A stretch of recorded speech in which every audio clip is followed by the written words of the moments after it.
Welcome to Real Estate Radio Live, an informative and engaging podcast discussing everything you need to know about the world of real estate. Your host, Joe Caccera, provides you with insight and guidance on how to buy, sell, finance, and invest in real estate. He also offers real estate tax management strategies, new construction advice, home improvement tips, and much, much more. And now, to guide you around the world of real estate, here's your host and Real Estate Radio Live team leader, Joe Caccera. Welcome in. It's Joe Caccera with Real Estate Radio Live, the podcast series, as we continue through the week. Just to remind you, we are with you 5 days a week, Monday through Friday. You could download at iTunes the podcast, or you could also always go to RERLive.com. The focus has been the same for 7 years now, and that is education information. We'll continue to try real hard with our group, our network of people with Real Estate Radio Live, and the interviews I have today, for an example, we see as a great source for education information for you, the consumers. We'll continue trying to do that. Just a reminder, if I could help you in any way with financing, residential financing, purchase, refinance, or maybe just a conversation of how, when, if you could get qualified, give me a call, 408-838-9060, or you could always email Joe at RERadiolive.com. All right, let me invite my guest in. He was with us, I think Damion was just a couple weeks ago. We had John? Yeah, not too long ago. Yeah, exactly. Yeah, a great guest. A lot of good information. Love your energy. Full disclosure, I love what you're sharing here with the consumers. And there's so many different ways. And I know you're one of the reasons I think that you and I connected and have the connection is that we have the education and information kind of format and the concept and the objective. I know you do that with your business too. You're a big fan of it. So before we get started today, again, Damion, maybe you could give the listeners the benefit of your background, how you got started in the business here and today, and then kind of your current roles and responsibilities, how you feel your day. Yeah, definitely. Well, thanks for having me, Joe. It's fun to be back. You're welcome. And continue the conversation. I guess the place to go in my background is really just that I came from a traditional background growing up with government employee parents and went the traditional route with college and things until I got thrown out. And that's when I really realized that I was not supposed to be in that conventional system. I was trying to disrupt something. Yeah. And that was the bookstore. And when I did that, the establishment freaked out and they said, you can't be here and disrupt the bookstore. They're going to leave. And I thought, well, that's good. They suck anyway. And then they ended up inviting me to leave. So I left and I started doing some things in insurance and some conventional real estate stuff and becoming a real estate agent. And what I quickly realized is that I look for the edge case. I look for the thing that is solving a problem, and it's not the normal, because I don't really like being in the middle of the bell curve. I like to go to the edges and see what's out there because it's interesting, and it creates more of a storyline for my life. I don't feel like I'm just part of the herd. Mm-hmm. And so that really developed my focus for real estate and wanting to do real estate investing, and I took that so far and so fast that I built up a $20 million portfolio over about a 5-6 year period, and then it took me 18 months to blow it apart and go from a positive $5 million net worth to a negative $5 million, primarily because I was focusing on temporary financial success versus permanent financial freedom. Okay. And that was the big shift. So it sounds like there was a paradigm shift. I mean, there's something, one of the people call it aha moments or whatever you would. Mm-hmm. And that's where you really found out, okay, this is the key here. This is what I need to be doing. Yeah, it was really a trigger event. I mean, when after this whole meltdown happened, mm-hmm. and I lost all this money, which I think if you're listening, you're probably thinking that sounds terrible. I never want to do that, and I didn't want to do it either, but I had to do it to get to the other side because I was driving myself really towards more and more and more with no mm-hmm. real deep-seated mission or really any discipline. Right. And the trigger moment for me was when I had 4 federal agents show up at my house, knocked on my door, and at the time I was losing everything, and wow. I thought, they're here to get me. And I literally crawled into a closet and hid for the afternoon, hoping that they would go away. Seriously? So I think this is really the avoidance in Technicolor of not addressing what was going on. Wow. And I remember sitting there and just really breaking down, crying, thinking, what has happened to me? And when I came out, the crazy thing is I went to the door and there was an envelope, which is never a good thing, but I opened the envelope and I thought they're gonna tell me I've been served or something. Yeah. And it was the IRS looking for the lady that had been in the house before me because she owed taxes. It wasn't even for me, but the universe was giving me a message. Oh, I see. Wow. Interesting. You were convinced, right? I mean, at that point in your life and what you've been going, you were convinced that they were coming after you. I was convinced because I was on the wrong track. And and the big picture, the lesson for everybody is that you're getting messages from different sources, and you're going to get nudges, and then you're going to get taps, and then you're going to get run over by a train. Mm-hmm. So the taps get bigger if you don't pay attention. And I didn't pay attention to the earlier ones. And so by the time this thing happened, it was the only way that I think the universe could really give me the message that I needed to reevaluate who I was and really figure out who I was and what I was going to do other than collecting more zeros in my bank account. Very good.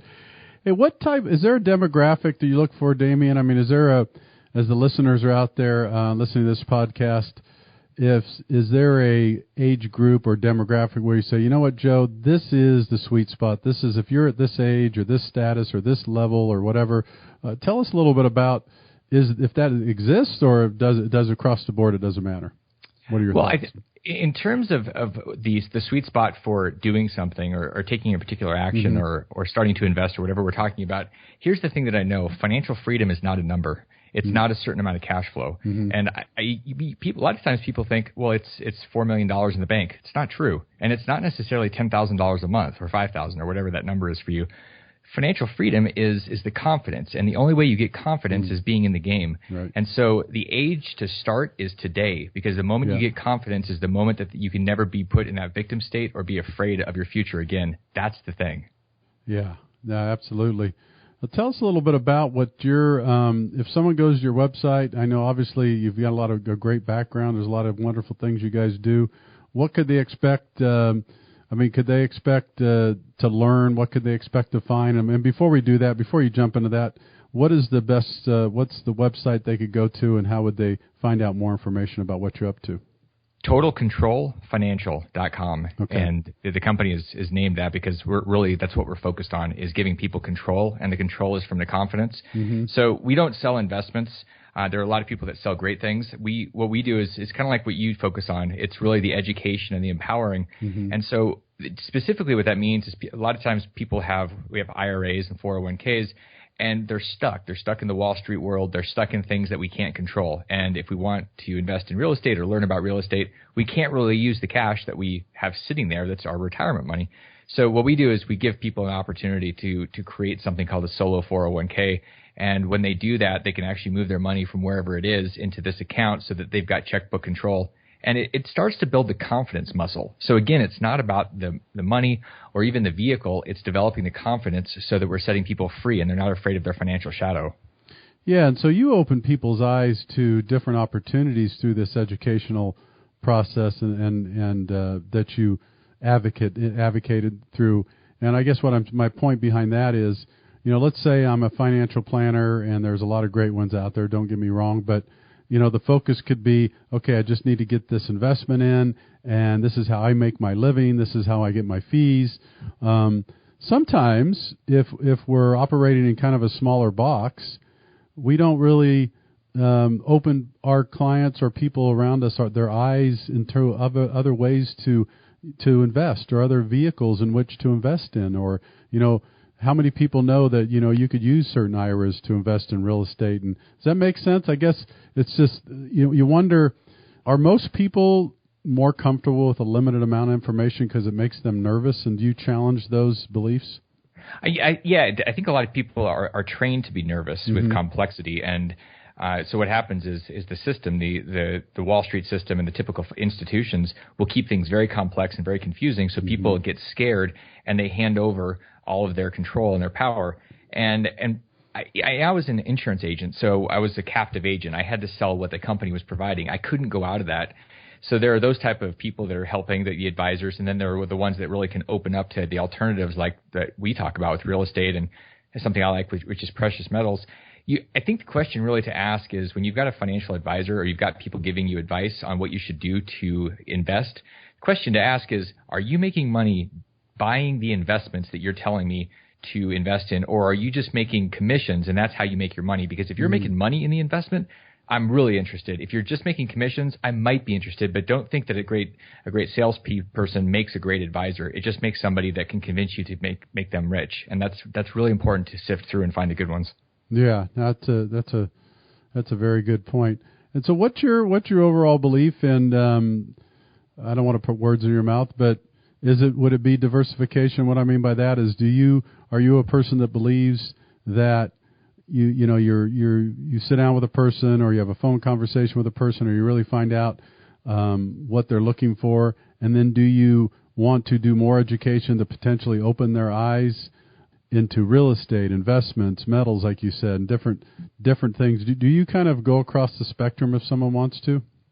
Well, here's the thing I think about diversification. To me, it sounds like diversification, and it's something that I heard. I think it was Warren Buffett say that. Well, you know what? Diversification is a great excuse for being lazy and not focused, because you can kind of spread your stuff out and you never really have to go deep. You can just go wide. And I don't like that. What I like is to have a hedge plan, and this is like some typical insurances. Like, you don't not have car insurance. You don't not have house insurance. You should have some financial insurance. And then you should have a hyper focus, because you'll protect and you'll know about the things that are really important if there's just that like one thing. If you have one rental house, you're going to become really focused on that thing, and you're probably going to do a better job than if you have a mutual fund that you have no control of and no real intelligence around. So I don't really like to start with diversification. I'm going to stay to diversification, but it's something that happens naturally as you build up an incredible amount of wealth. In the beginning, if you diversify, you're going to diversify. That is what's going to happen. You'll never get anywhere. Right.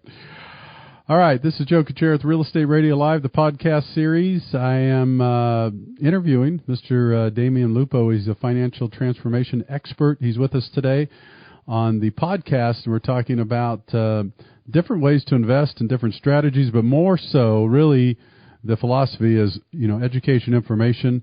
How could you fill your mind with a lot of different opportunities and maybe things that you may not know about, and just real life investing and other opportunities.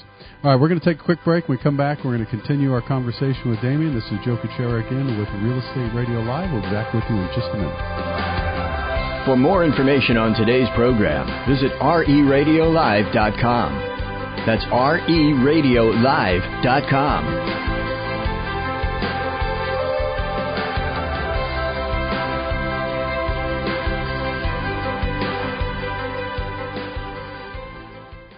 Hi, this is Joe Kuchera, host of Real Estate Radio Live and Bay Area Mortgage Planner. In addition to being your home financing expert, please remember you could always contact me for other trusted advisors such as realtors, financial planners, and CPAs. Please feel free to contact me at 408-838-9060. That's 408-838-9060, or email joe at RERadiolive.com, or visit my website at RERadiolive.com for more details.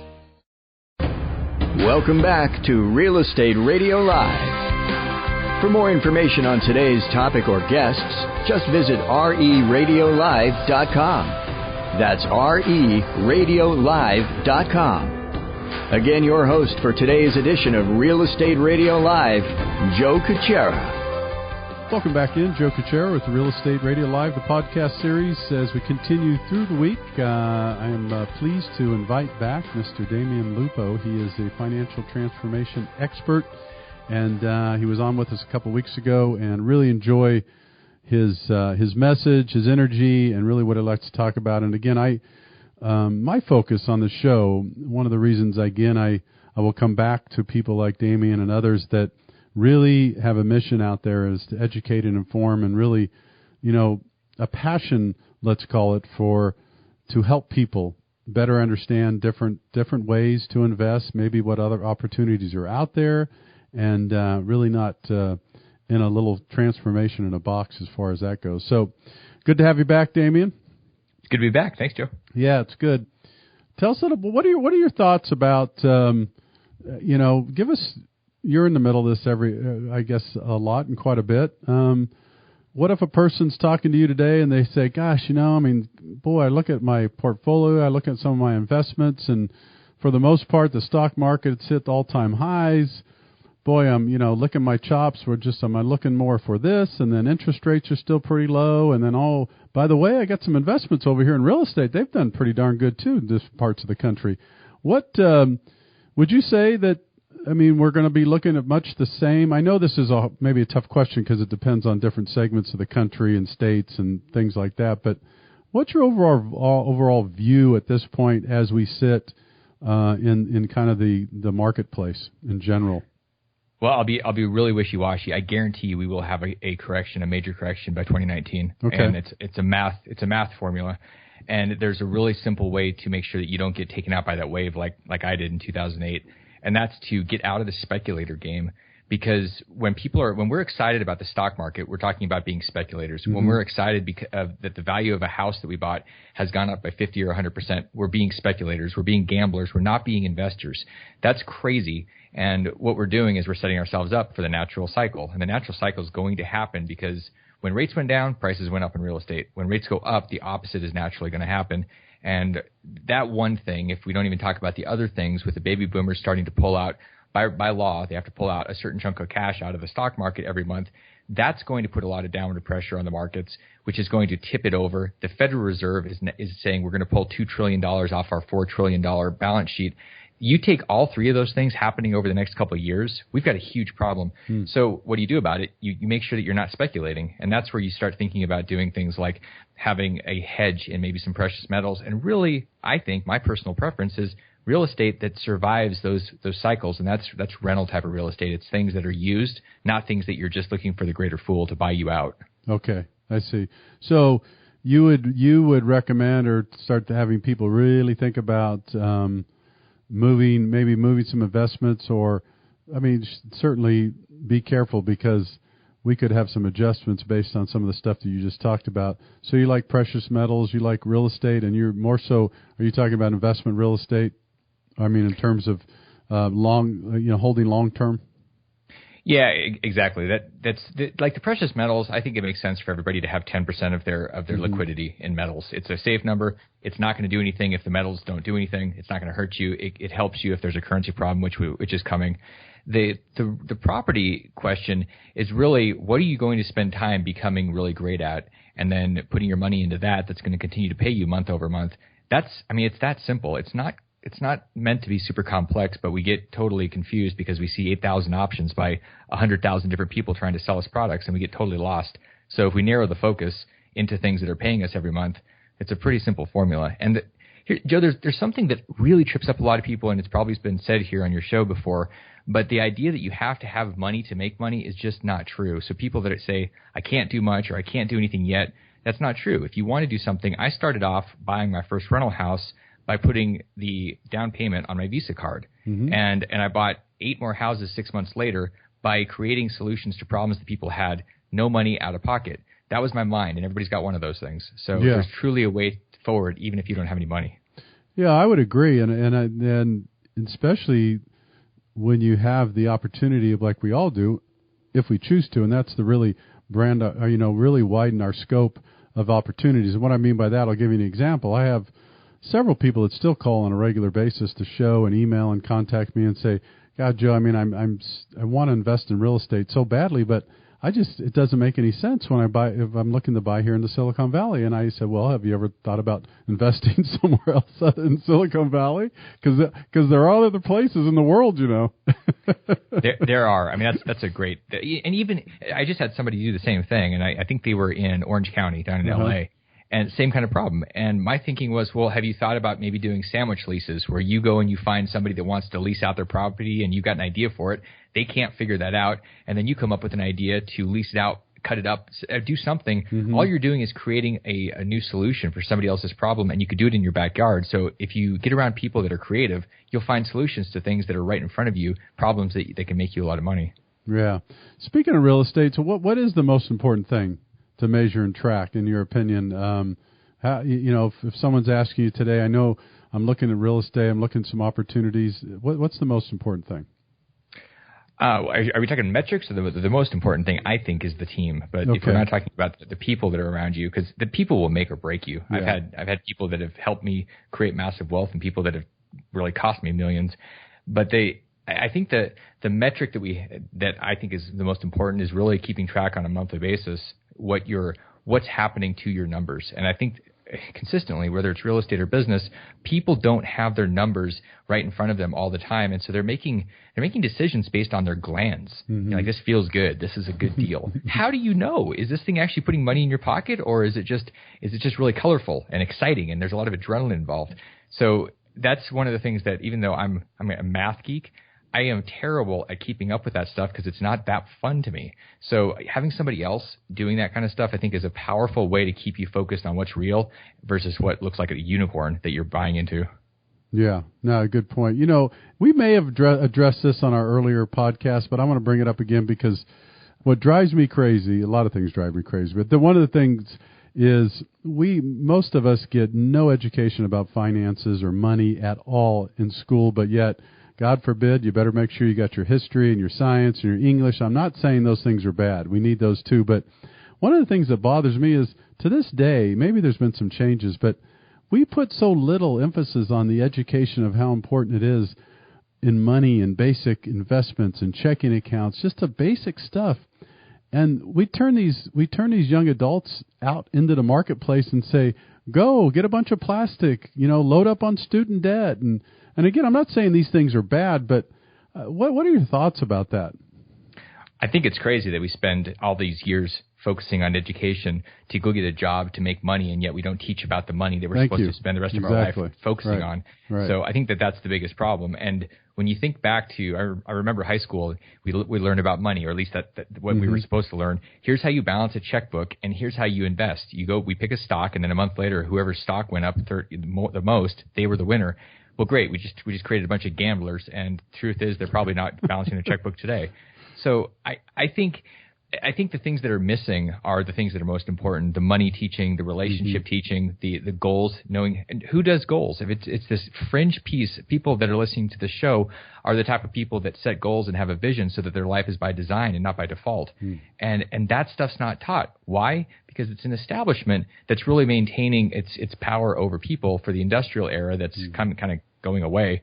And so we have to really start rethinking, especially parents that have kids. You have to start thinking, what am I going to teach them? Because the system is not going to teach them. It's going to teach them how to consume, but it's not going to teach them how to invest very well.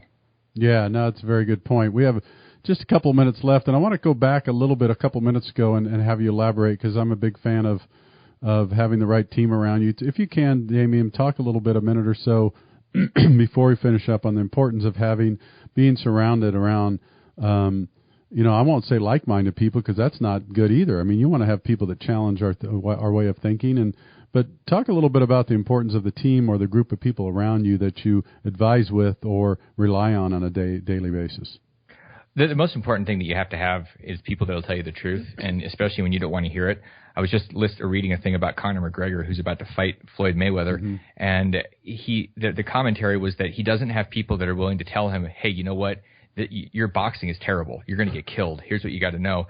And instead, he's got cheerleaders. And what we tend to do is we want to feel good. We don't want to feel like we're an idiot. So we have people that say, yeah, good job, attaboy. And then we go and we blow our knees off.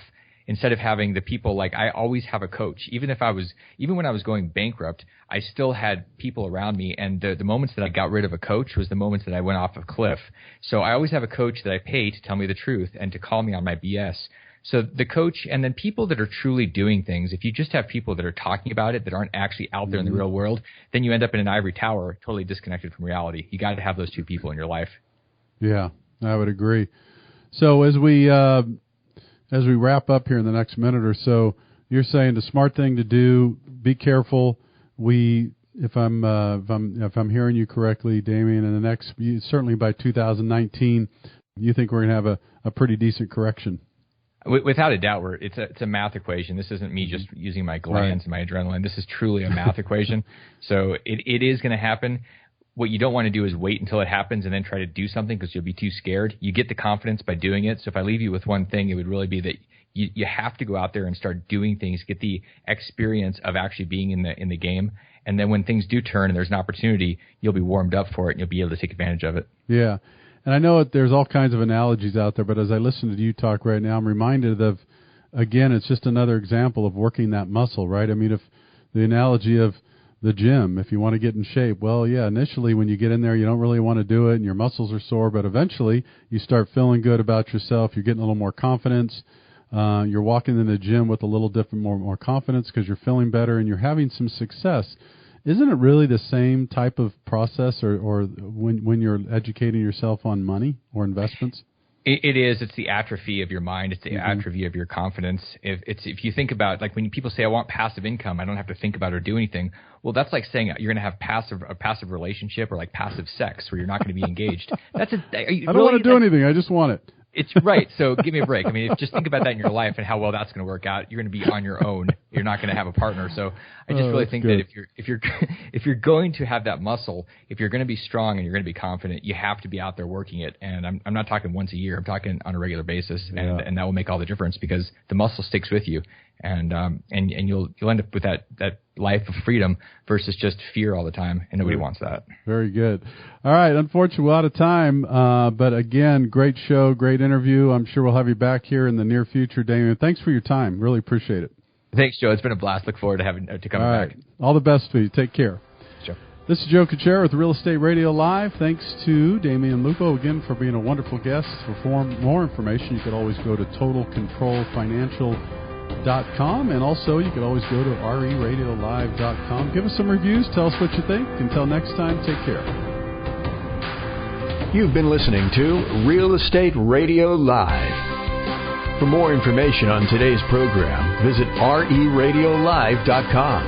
That's reradiolive.com. Subscribe to our podcast. Discover more at reradiolive.com.